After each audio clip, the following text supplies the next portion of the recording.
अब हम लोगों ने बहुत इंपॉर्टेंट कॉन्सेप्ट पढ़ना है जो कि है बैंक का क्लियरिंग सिस्टम, कि ये जो क्लियरिंग सिस्टम है ये क्या होता है और ये कैसे होता है। तो आपने बड़े अच्छे तरीके से इसको अंडरस्टैंड करना है। मेरी कोशिश होगी कि मैं आसान एग्जांपल के ज़रिए आपको समझाऊं। देखें, फॉर एग्जांपल, आप बिजनेस हैं। कौन है जी? आप बिजनेस हैं, ओके। और कस्टमर ने आपसे चीज़ें ख़रीदी हैं, ठीक है। कस्टमर को चीज़ें आपने क्या की हैं? बेची हैं। आपने चीज़ें कस्टमर को बेची हैं। अब हुआ ये है कि कुछ अरसे के बाद कस्टमर ने आपको पेमेंट की है, लेकिन वो जो कस्टमर ने पेमेंट की है वो आपको चेक की फॉर्म में की है, ठीक है। चेक एक रिटन इंस्ट्रक्शन है कि जिसमें ड्रा रिक्वेस्ट करता है ड्राई को कि पेई को पेमेंट कर दे, जो हमने कहानी पहले पढ़ी हुई है, तो परेशान नहीं होना।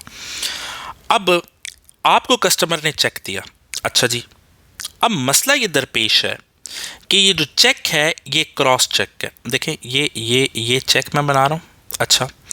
यहाँ पर आपको 5,000 का चेक मिला और इसके ऊपर आपका नाम लिखा हुआ है मिस्टर ए, और वो चेक जो है वो क्रॉस है, ठीक है। क्रॉस चेक का मतलब ये होता है कि ये काउंटर के ऊपर कैश नहीं हो सकता, ये आपके अकाउंट में जाके जमा होगा, ठीक है। ये क्रॉस चेक का मतलब होता है। अब आपका जो बिजनेस यानी कि बिजनेस का जो अकाउंट है वो है स्टैंडर्ड चार्टर बैंक में। कहाँ है जी? स्टैंडर्ड चार्टर बैंक में। बिजनेस का अकाउंट स्टैंडर्ड चार्टर बैंक में। जबकि कस्टमर जिसने आपको चेक दिया है वो चेक कस्टमर ने मीज़ान बैंक का दिया है, मीज़ान बैंक लिमिटेड। अच्छा जी, इसका मतलब कस्टमर का अकाउंट मीज़ान बैंक में है और बिजनेस का अकाउंट कहाँ है? बिजनेस का अकाउंट जो है वो स्टैंडर्ड चार्टर बैंक में, SCB से मुराद स्टैंडर्ड चार्टर बैंक में। अब बिजनेस का बंदा जो है, ये बिजनेस का बंदा है, इसने ये चेक अपने साथ लिया और ये गया अपने बिजनेस अकाउंट में सबमिट कराने के लिए। ये वो चला गया बैंक के अंदर, इसने वहाँ से पे इन स्लिप पकड़ी। पे इन स्लिप डिपॉजिट स्लिप होती है ना, जिस तरह कैश जमा होता है ना पे इन स्लिप के ज़रिए, इसी तरह चेक भी पे इन स्लिप के ज़रिए ही जमा होता है अगर चेक किसी और बैंक का हो और आपका अकाउंट किसी और बैंक में हो। अच्छा जी, अब जब डिपॉजिटेड स्लिप इसने भरी और जब ये काउंटर के ऊपर गया, टेलर के पास गया कि जनाब ये चेक है, तो टेलर ने कहा कि जनाब ये चेक तो आपका स्टैंडर्ड चार्टर बैंक का तो नहीं है, पहली बात। दूसरी, चूंकि ये क्रॉस है तो ये तो आपके अकाउंट में जमा होगा। तीसरी बात, चूंकि ये मीज़ान बैंक का चेक है तो ये आप जाके काइंडली क्लियरिंग ऑफिसर को सबमिट करवाएं। क्लियरिंग ऑफिसर, ठीक है।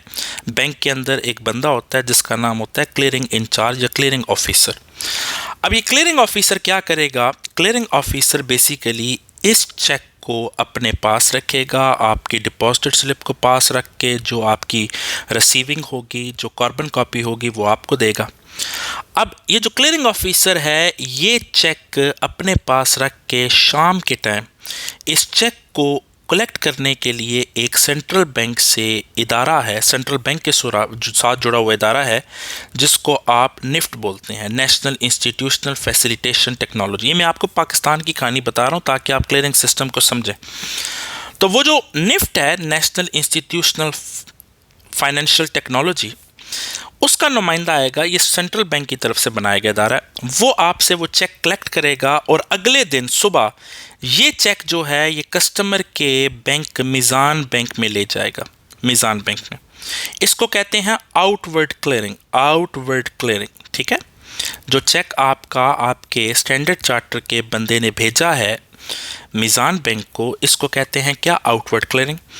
अब मीज़ान बैंक के लिए ये इनवर्ड क्लियरिंग होगी। इनवर्ड क्लियरिंग सुबह के टाइम जब बैंक खुलता है तो ये निफ्ट का बंदा जो है वो मीज़ान बैंक पहुंचा होगा कि जनाब ये चेक आ गया है। अब मीज़ान बैंक का जो ऑफिसर होगा, कैशियर, वो इस चेक को देखेगा, अच्छा जी ये चेक मिस्टर ए को इशू हुआ हुआ है, किसने इशू किया हुआ है, उसके साइन मैच करते हैं कि नहीं करते, डेट ठीक डली हुई है कि नहीं डली हुई, जो अमाउंट फिगर्स में है वर्ड्स के साथ मैच करती है, क्या सफिशेंट फंड्स हैं, तो वो चेक को ओके कर देगा। चेक को जब ओके करेगा तो अगले दिन जो निफ्ट है वो ऑटोमेटिकली रिपोर्ट जनरेट कर देगा स्टैंडर्ड चार्टर बैंक को कि जनाब ये चेक ओके कर दिया मीज़ान बैंक ने।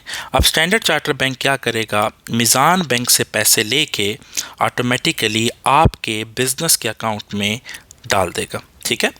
अब क्या हो रहा है, अब ये जो चेक किसी और बैंक का था, ये आपने अपने बैंक में जमा कराया और एक प्रोसीजर फॉलो किया गया कि किस तरह दूसरे बैंक के ज़रिए इस चेक को क्लियर किया जाए।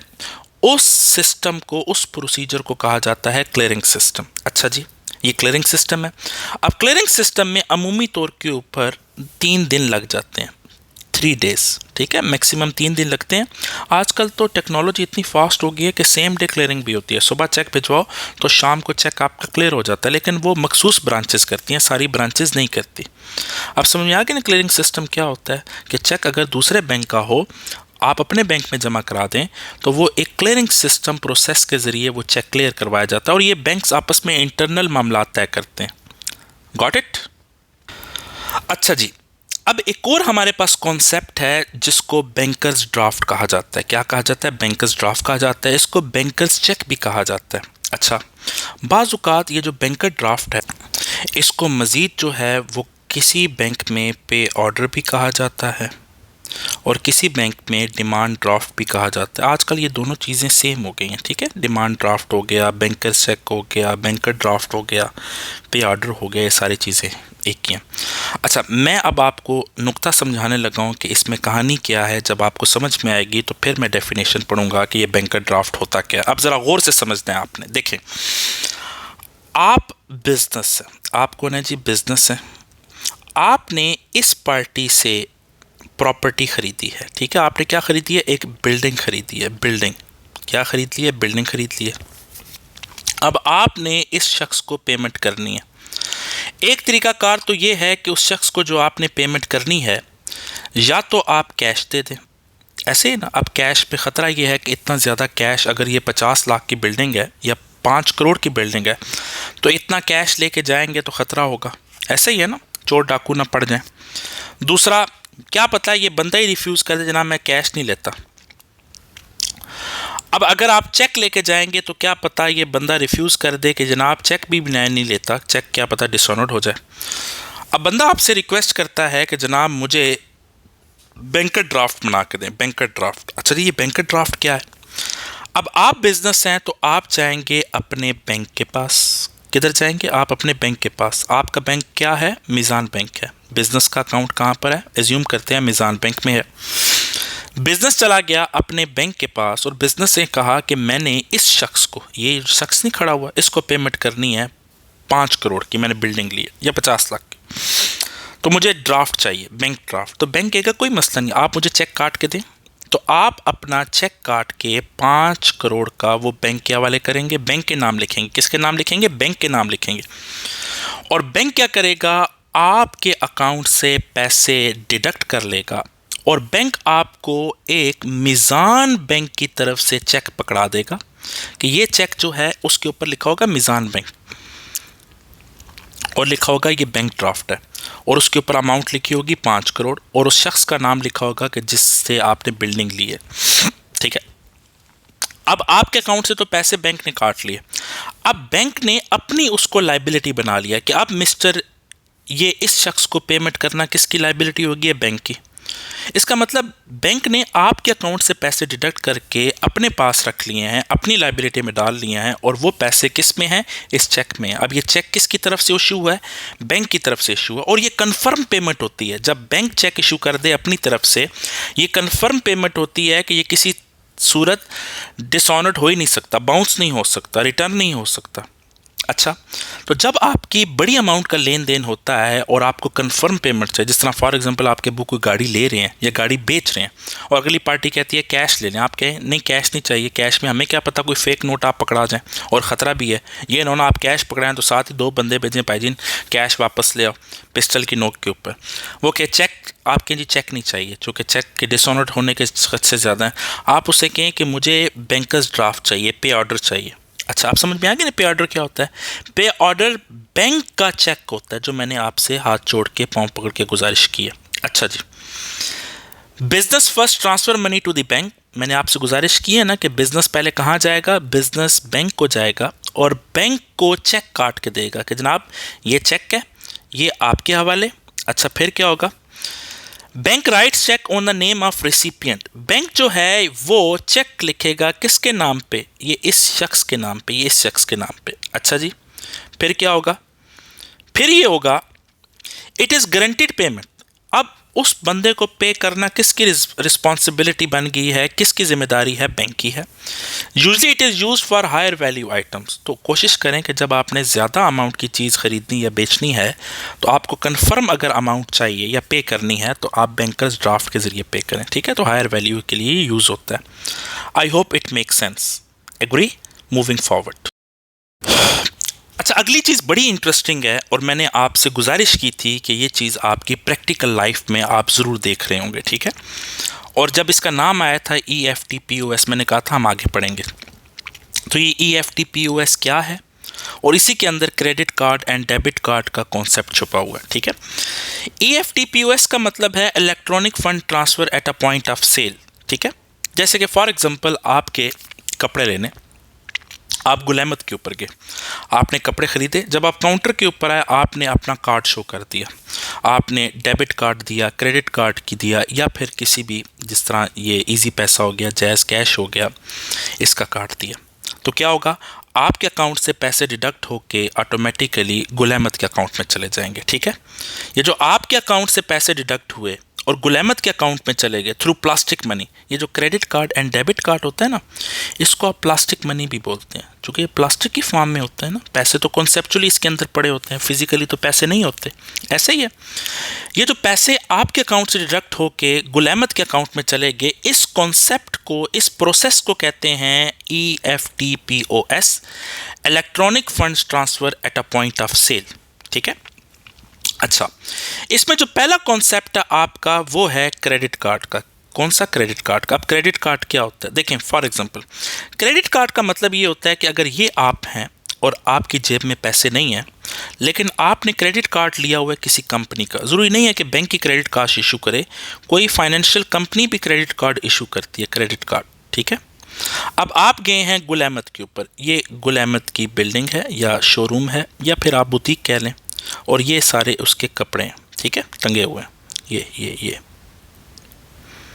अच्छा, आपकी गुलामत के ऊपर आपने शॉपिंग की, और जब शॉपिंग कर ली तो आपने क्रेडिट कार्ड निकाला और स्वाइप किया, या फिर आपने दूर से उसको वेव कर दिया। बाज़-औक़ात होता है ना कॉन्टैक्टलेस पेमेंट, हम पढ़ेंगे इसमें कि बाज़-औक़ात कुछ कंपनीज़ का कॉन्ट्रैक्ट होता है कि आपको स्वाइप करने की भी ज़रूरत नहीं है, पिन लगाने की भी ज़रूरत नहीं है, वो डायरेक्टली फ़ौरन आपके अकाउंट से पैसे डिडक्ट हो जाएंगे।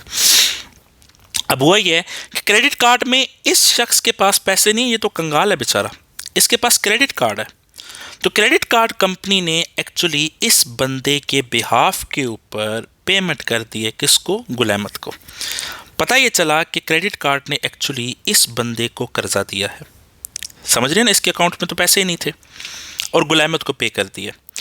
अब ये जो क्रेडिट कार्ड कंपनी है ये कुछ अरसे के बाद अपनी स्टेटमेंट इशू करेगी, ठीक है, अपनी क्रेडिट कार्ड स्टेटमेंट, और इस बंदे को कहेगी कि यार तुम्हारी इतनी अमाउंट आउटस्टैंडिंग है, पे कर दो। अगर आप पे कर देते हैं तो वेल एंड गुड, नहीं पे करते तो कंपनीज जो है वो इंटरेस्ट चार्ज करती हैं। अब समझ में आ गया ना, क्रेडिट कार्ड में आपके अकाउंट में पैसे नहीं होते एक्चुअली, और बैंक या फिर कोई भी क्रेडिट कार्ड कंपनी, कोई भी कह लें इदारा, वो आपको एक लिमिट प्रोवाइड करता है जिसको कहते हैं कवर अमाउंट, और उसी लिमिट के अंदर आप शॉपिंग कर सकते हैं, इवन कि कैश भी विड्रॉ कर सकते हैं, लेकिन उसके ऊपर थोड़ा इंटरेस्ट चार्ज होता है, और फिर आपने वो पैसे वापस करने होते हैं। अब समझ में आ गई बात की। अब देखें, company agrees to cover the payment for goods और सर्विसेज। अब जो क्रेडिट कार्ड कंपनी है या बैंक है, उसने आपसे तय किया है कि हम इतना अमाउंट का कर्जा आपको दे सकते हैं, ठीक है ना, आप पेमेंट करेंगे शॉपिंग के ज़रिए या जिस भी टूल के ज़रिए, ऑनलाइन अगर आप बैठ के कर रहे हैं, और वो तय होता है। और शुरू में तो अमाउंट कम होती है, लेकिन जैसे ही आपकी क्रेडिट वर्थीनेस बढ़ जाती है उस कंपनी के साथ, क्रेडिट वर्थीनेस का मतलब बताया था ना कि आपका बिहेवियर वो देखते हैं कि जनाब ये ज़रा अच्छा हमारे साथ बर्ताव कर रहा है, टाइम से पहले पे कर रहा है, इंटरेस्ट भी दे देता है, शोर शराबा नहीं करता, तो वो आपकी लिमिट बढ़ा देते हैं। At the end of the month customer receive a statement for the balance owed, और फिर ये क्रेडिट कार्ड की स्टेटमेंट आती है। अगर फॉर एग्जांपल आपका स्टैंडर्ड चार्टर्ड बैंक में अकाउंट है तो आपको एक क्रेडिट कार्ड सेपरेट आपने लिया हुआ है, तो क्रेडिट कार्ड की जो स्टेटमेंट है वो सेपरेट आएगी और बैंक अकाउंट की स्टेटमेंट सेपरेट आएगी, दोनों को कंबाइन ना कीजिएगा। Customer pays the balance on partial payment some company charges interest. अगर तो आप पूरी पेमेंट कर देते हैं तो वेल एंड गुड, अगर आप नहीं करते या आधी करते हैं तो जितनी आउटस्टैंडिंग होती है उसके ऊपर जो कंपनीज होती हैं वो क्या कर रही होती हैं, वो इंटरेस्ट चार्ज कर रही होती हैं। Make sense. डेबिट कार्ड, अब डेबिट कार्ड में होता ये है कि ये आप हैं और ये आपका डेबिट कार्ड है। अच्छा जी, थोड़ा सा टेढ़ा हो गया, मैं इसको कोशिश करता हूँ सीधा बन जाए। ये आपका डेबिट कार्ड है। अब जब आप गुल अहमद से चीज़ें ख़रीदेंगे, ये आप गुल अहमद की बुटीक के ऊपर चले गए हैं और ये आप कपड़े ख़रीद रहे हैं, हैंगर के ऊपर टंगे हुए हैं।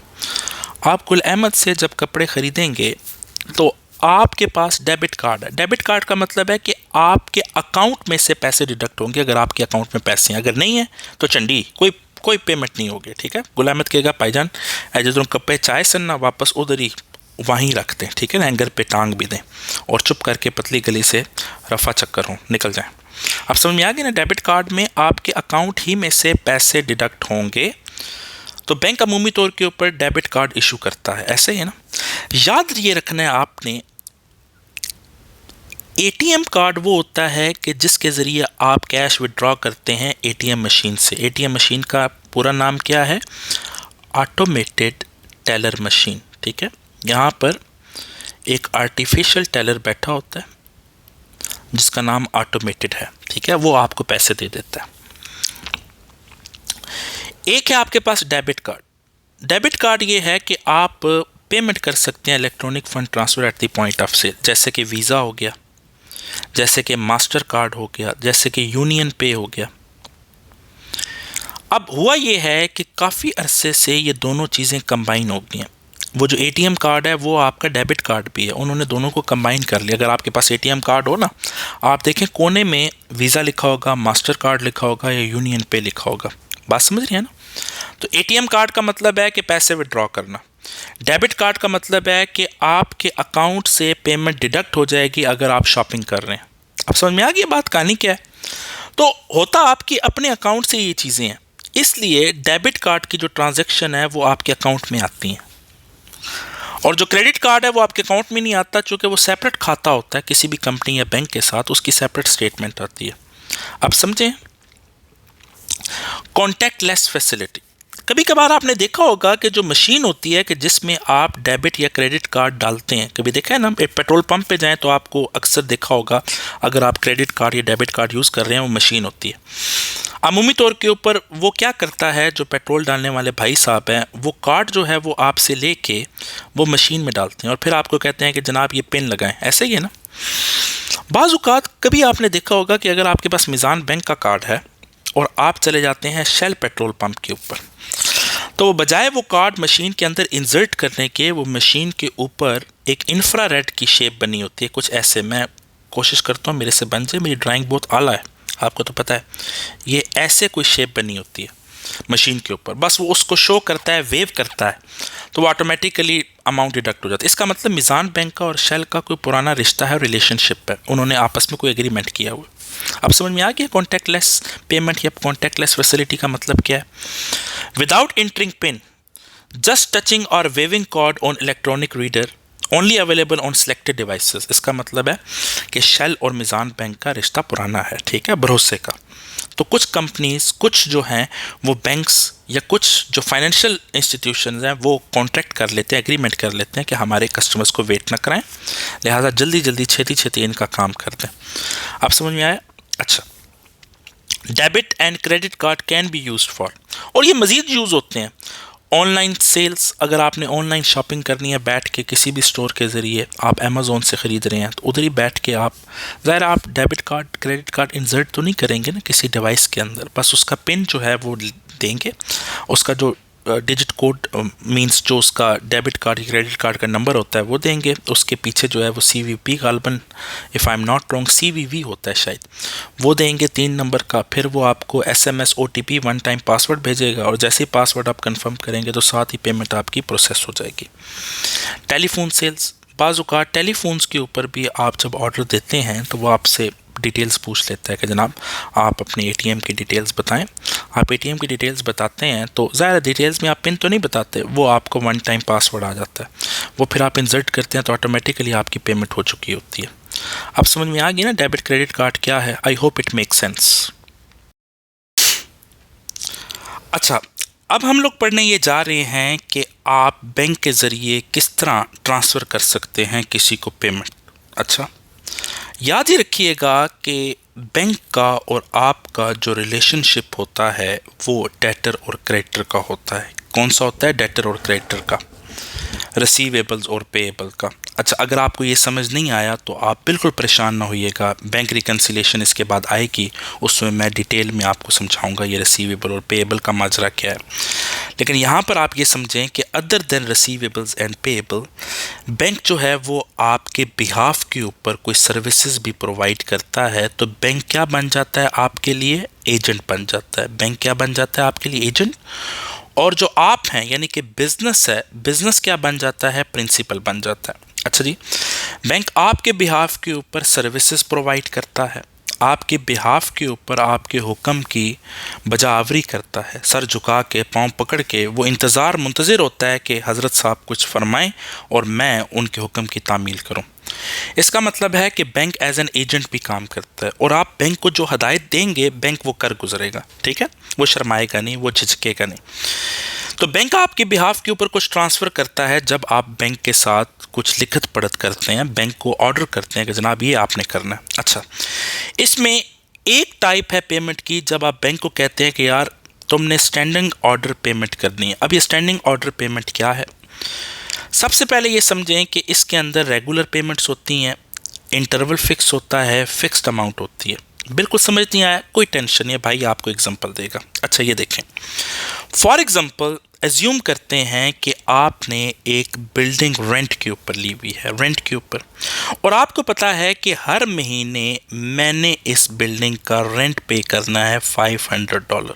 अच्छा, मैं कभी यहाँ होता हूँ, कभी नहीं होता, कभी उस पार, कभी इस पार, कभी दर बदर, कभी कहाँ कभी कहाँ। अच्छा, आप बैंक को ऑर्डर करते हैं कि जनाब मेरे अकाउंट से ये 500 का जो रेंट है ये हर महीने की 1 तारीख को लैंडलॉर्ड के अकाउंट में चला जाना चाहिए। ये लैंडलॉर्ड है और इसकी मुझे भी हैं, सख्त आदमी है ना, इसको 1 को पेमेंट भेजनी है।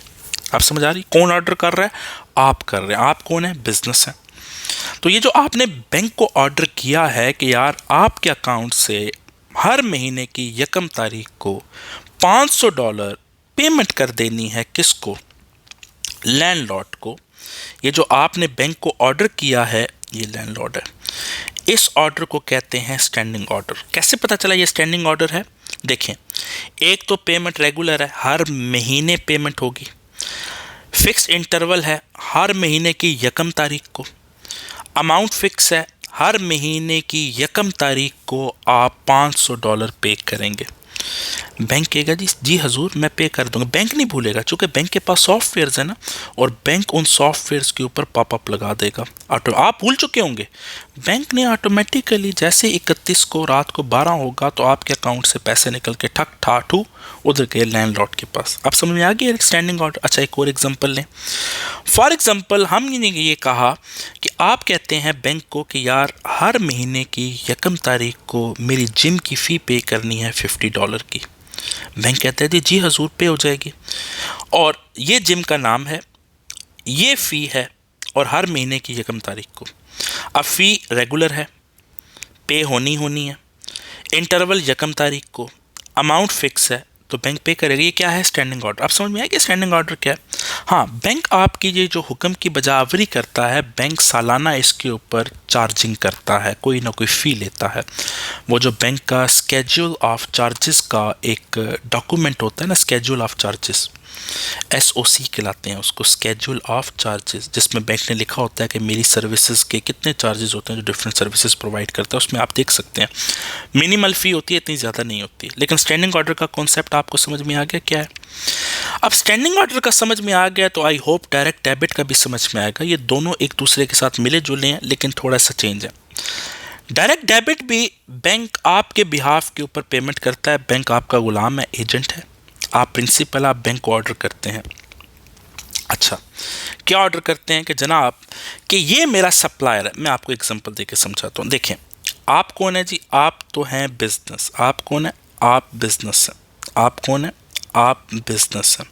और आपको पता है कि मैंने रेगुलर सप्लायर से चीज़ें ख़रीदनी है। ठीक है, ये सप्लायर है, ये हर महीने या हर 2 महीने बाद या 3 महीने बाद at a time of need ये मुझे कभी 100 यूनिट्स भिजवा देता है, कभी 50 यूनिट्स भिजवा देता है, कभी 30 यूनिट्स भिजवा देता है। ठीक है, और मैं यहाँ होता नहीं हूँ, मैं मुल्क से बाहर होता हूँ, मुझे पेमेंट करनी होती है। आप बैंक को कहते हैं कि जनाब ऐसा है कि मेरा जो सप्लायर है ये आपको इनवॉइस भेजा करेगा और मुझे भी भेजेगा ईमेल के ऊपर, तो आपने टेंशन नहीं लेनी। मैं इस साहब का नाम रजिस्टर कर रहा हूँ बैंक के साथ कि इस साहब का नाम है मिस्टर बी।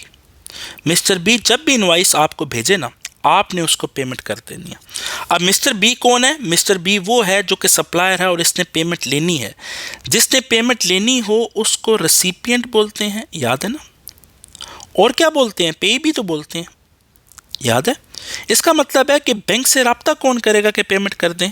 सप्लायर करेगा। इसका मतलब डायरेक्ट डेबिट में सेटअप, ये जो पेमेंट है ये किसने लेनी होती है? सप्लायर ने लेनी होती है। सप्लायर रिक्वेस्ट करता है बैंक को, जनाब वेरिएबल्स होती हैं। वेरिएबल अमाउंट का मतलब क्या है? वेरिएबल का अमाउंट का मतलब है कभी 50 यूनिट का बिल बन रहा है, कभी 30 यूनिट का बिल बन रहा है, कभी 100 यूनिट्स का बिल बन रहा है। अब समझ में आ गया डायरेक्ट डेबिट? एक और एग्जांपल लें। देखिए, आपके पास एक पोस्ट पेड सिम है। कौन सी है? Post paid SIM. अच्छा, एज्यूम करते हैं आपके पास पोस्ट पेड सिम जैज़ की है। अब आपने जैज़ को कह रखा है और अपने बैंक को भी कहा है, जैज़ को कहा कि यार मेरा जो बिल है ना पोस्ट पेड का वो बैंक भिजवाना, बैंक पे कर देगा। और बैंक को भी कहा है कि जब भी जैज़ की तरफ से बिल आएगा आप पे कर दीजिएगा। अब मुझे बताएं कि बिल कौन भेजेगा? जिसने पैसे लेने हैं। पैसे किसने लेने हैं? जैज़ ने लेने हैं। इसका मतलब है ये ट्रांजैक्शन सेटअप कौन कर रहा है? जैज़ कर रहा है। पेमेंट रेगुलर होगी, कभी कभार इरेगुलर भी होती है, कोई मसला नहीं है, लेकिन अमाउंट वेरिएबल होगी। कभी 1500 बिल बनेगा, कभी 1700 बनेगा, कभी 3000 बनेगा। एक और एग्जांपल लें, बिजली वाला। बिजली वाले को कहते हैं यार बिल मुझे ना भेजी, बैंक को भेजी। बैंक को जाएगा। अब मुझे बताएं कि बिजली का बिल कौन भेज रहा है बैंक को? बिजली वाला भेज रहा है ना, जिसको आपने लिख के दिया हुआ है। अच्छा, कौन अमाउंट और ट्रांजैक्शन इनकर करवा रहा है? बिजली वाला। अमाउंट फिक्स तो नहीं होती, बिजली का बिल कभी क्या आता है, कभी क्या आता है, कभी क्या आता है, लेकिन आता रेगुलर है। ऐसे ही है ना, रेगुलर ही आता है। हाँ जी, तो ये आपके पास डायरेक्ट डेबिट का कॉन्सेप्ट है। अच्छा, इसी तरह एक कॉन्सेप्ट हमारे पास है डायरेक्ट क्रेडिट का। किसका? Direct credit. अच्छा, कभी कभार एक कॉन्सेप्ट कहलाता है डायरेक्ट क्रेडिट का। डायरेक्ट क्रेडिट का क्या मतलब है? डायरेक्ट क्रेडिट का मतलब ये है कि आप अपने बैंक से रिक्वेस्ट करते हैं, ये आपका बैंक है ना, ये आपका बैंक है, आप अपने बैंक से रिक्वेस्ट करते हैं कि जनाब पेमेंट कर दें दूसरे बैंक वाले को। अच्छा जी, इसको आजकल रियल वर्ल्ड में प्रिज्म कहा जाता है। पाकिस्तान के अंदर, Pakistan real time inter bank settlement mechanism, Pakistan real time inter bank settlement mechanism. जिस तरह फॉर एग्जांपल मैंने आज गाड़ी ली है 70 लाख की, और दूसरा बंदा कहता है कि यार मुझे बैंकर चेक नहीं चाहिए, वो 3 दिन क्लियरिंग में फंसा रहेगा, तेरा अकाउंट स्टैंडर्ड चार्टर में है, मेरा मीज़ान बैंक में है, मुझे डायरेक्ट क्रेडिट करवा दे। अब मैं बैंक जाके एक फॉर्म भरूंगा जिसको real time inter bank settlement mechanism बोलेंगे, और मेरा जो स्टैंडर्ड चार्टर बैंक है वो मेरे अकाउंट से डायरेक्टली पैसे जो है वो मीज़ान बैंक को भेज देगा। अच्छा, इसको डायरेक्ट क्रेडिट बोलते हैं। एक और एग्जांपल लें, देखें फॉर एग्जांपल आप कौन है? आप बिजनेस हैं और आपके 50 एम्प्लॉयज़ हैं। आपके कौन है? 50 एम्प्लॉयज़ हैं। अब इसको ज़रा गौर से सुनिएगा, ये इंपॉर्टेंट जो है वो एग्जांपल है। 50 एम्प्लॉयज़ हैं। अब आपने उन 50 एम्प्लॉयज़ के अकाउंट अपने बैंक अकाउंट में नहीं खुलवाए हुए, उनके जहाँ अकाउंट हैं खुले हुए, आपने कहा ठीक है खुले रहे। आप सब ने आपके बिजनेस ने, एचआर डिपार्टमेंट ने उन एम्प्लॉयज़ की अकाउंट डिटेल्स ले ली। किसी का एचबीएल में है, किसी का यूबीएल में है, किसी का एमसीबी में है, किसी का अलाइड में है, किसी का एक्सरी में है, किसी का स्टैंडर्ड चार्टर बैंक में है, किसी का यूनाइटेड बैंक में है, किसी का सुनहरी बैंक में है, किसी का फर्स्ट वुमेन बैंक में है, किसी का सिंध बैंक में है, सिल्क बैंक में है, समिट बैंक में है और बीकेएल बैंक में है। अच्छा, अब आपको पता है कि महीने के बाद आपने सैलरीज देनी है। अच्छा, अब हर किसी के अकाउंट में जाके चेक जमा करवाने से तो आप रहे, ऐसी बात है ना। दूसरा, हर किसी के अकाउंट में जाके कैश जमा करवाने से भी रहे। आप क्या करेंगे, आपके बिजनेस का अपना अकाउंट कहाँ है, एमबीएल में है, मिज़ान बैंक में है। आप मिज़ान बैंक को चेक लिख के देंगे जितनी आपकी टोटल पेरोल की कास्ट है, तमाम 50 एम्प्लॉयज़ की जितनी सैलरीज बनती हैं, फॉर एग्जांपल 50 लाख बनती हैं 50 एम्प्लॉयज़ की, आपने मिज़ान बैंक को दिया। और मिज़ान बैंक को देने के बाद आपने साथ एक एक्सेल की शीट अटैच कर दी जिसमें आपने एम्प्लॉयज़ के नाम लिखे और आगे उनके बैंक डिटेल्स लिखी कि यार इसका सुनहरी में है, इसका सिल्क में है, इसका यूनाइटेड में है, इसका एचबीएल में। अब मिज़ान बैंक क्या करेगा, आपके बिहाफ पे डायरेक्टली बैठा बैठा इन एम्प्लॉयज़ के अकाउंट में क्रेडिट करता जाएगा, जो कि बैंक के पास ये फैसिलिटी होती है कि वो दूसरे बैंक के अकाउंट्स को क्रेडिट कर सकते हैं नास्ट्रो और वास्ट्रो के ज़रिए। ये फिर अगेन टर्मिनोलॉजीज़ डिफरेंट है, आपने नहीं पढ़ना है इसमें, ये बैंकिंग टर्मिनोलॉजीज़ हैं, लेकिन आपके कोर्स का ऐसा नहीं है, मैं आपको बस समझाने की कोशिश कर रहा हूँ। ये नास्ट्रो वास्ट्रो, अच्छा आप समझ में आ गई है ना। ये डायरेक्ट क्रेडिट कर रहा है। Requested by payer the bank transmit payment to the clearing service, बाजू का ये डायरेक्टली जो है क्लियरिंग सर्विस को बाईपास कर देता है, मतलब क्लियरिंग की ज़रूरत ही नहीं पड़ती। Business also receive payment from customer विया डायरेक्ट क्रेडिट। सम टाइम होता ये है कि मेरे पैसे आना है बाहर फ्रांस से, और वो फ्रांस में जो मेरे मामू होते हैं उन्होंने मेरे अकाउंट में पैसे भेजे हैं बाहर से, उसको कहते हैं फॉरेन टेलीग्राफिक ट्रांसफ़र, क्या बोलते हैं, एफटीटी। अगेन ये आपके कोर्स का हिस्सा नहीं है, लेकिन आप समझ लें चूँकि ये अकाउंट बैंकिंग की टर्मिनोलॉजीज़ हैं जो कि फ्यूचर में आपके काम आएगी। एफटीटी का मतलब होता है फॉरेन टेलीग्राफिक ट्रांसफ़र। तो मेरे मामू ने उधर से पैसे भेजे हैं मुझे फ्रांस से 50 लाख रुपया। अच्छा जी, अब वो मेरे अकाउंट में आए हैं, तो वो जो बैंक वाले हैं वो थोड़ी सी स्क्रूटनी करके वेरीफाई करके कि जनाब हज़रत साहब के इधर मनी लॉन्ड्रिंग से नहीं फंसे, कि मनी लॉन्ड्रिंग में तो नहीं हूँ, तो अगर तो वो इन्फॉर्मेशन क्लियर हो जाती है तो वो डायरेक्टली मेरे अकाउंट में अमाउंट क्रेडिट हो जाएगी। अब समझ में आ गई ना कहानी डायरेक्ट क्रेडिट की क्या है। अब एक कहलाता है ये यूके, BACS बेसिकली यूके के अंदर है डायरेक्ट क्रेडिट का मैकेनिज्म, इसको कहते हैं bank automated clearing system, bank automated clearing system, clearing system. जिस तरह मैंने आपको सैलरीज की एग्जांपल दी है ना, वो बेस्ट एग्जांपल है ये आपकी डायरेक्ट क्रेडिट की। अच्छा, ये जो ACH है ये बेसिकली USA के अंदर है, automated clearing system, sorry USA के अंदर, USA, और इसका नाम automated clearing house, automated clearing house, ठीक है। बजाय इसके कि वो क्लियरिंग हाउस में चाहे सारे मामला 3 दिन लगें, ये 1 दिन में ही हो जाता है मसला हल। अब समझ में आ गई है। अच्छा, ये हम बाद में पढ़ते हैं अगली क्लास में।